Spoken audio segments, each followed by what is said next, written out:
Welcome back. Well, we here who work in the news, we understand how stressful a job can be. But there's one that's often overlooked as a high-stress career that's getting some new attention at the research level. We're talking about air traffic controllers, and now I am joined by Amy Rutledge and Elliot Benton. They are with SIU, and thank you for coming on the show today.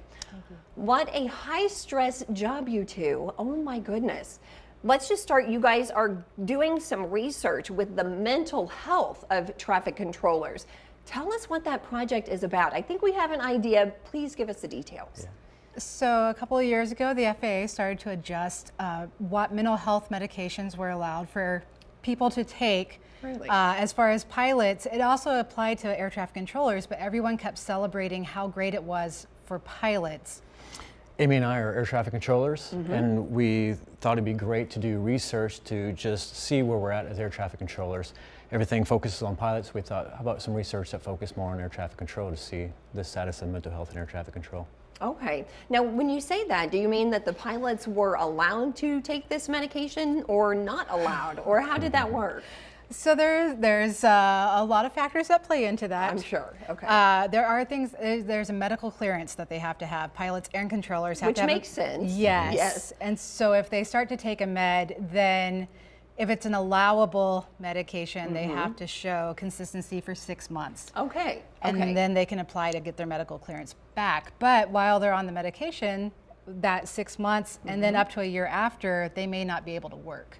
Wow. And that's what leads to people not admitting to having mental health issues. I can 100% understand that now. Thank you for clarifying. It gives us a better idea. Well, what are some of the biggest mental health concerns of this kind of work? I mean, I imagine with all that stress, there's a lot. There is a lot. So with the shortages that we're struggling with right now, it's leading to burnout, and then burnout.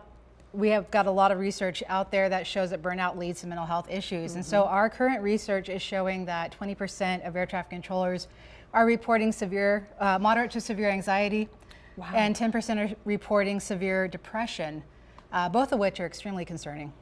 Okay, for our viewers and for me too, I mean, that is very concerning. Do you mind to briefly explain what your job as a air traffic controller is? And that way I think it stresses the importance. That 20% is significant. Yeah, so at air traffic controllers, we pretty much are the cops of the sky. We make sure the planes don't get too close, depending on the type of aircraft, how far they are from each other. From the time they're on the ground, we read the clearance. We just give them say, you can go to here as filed. Once they get to the air, and then all the way back down, just to ensure that everyone's safe in the route. Well, you're making sure that planes aren't colliding midair, basically, exactly. Yeah, right? Exactly right. Yep. Okay, Yep. all right. Yeah, definitely important that we preserve mental health in that position. Yes. Absolutely. Well, where are you in your research right now? So we have our data. We've just concluded data analysis, and we're in the process of writing up our results. Dr. Stephanie Chambers-Baltz is another person on our team who's a licensed psychologist, so she's helping with that. We're expecting a final journal article to go out for publication before December. Wow, okay. So, I mean, you're just right in the middle of it and in full. Yes. Yeah, okay. So what are your hopes with this research? What do you hope to do with this? Everyone suffers from mental health in some way, and aviation is no exception.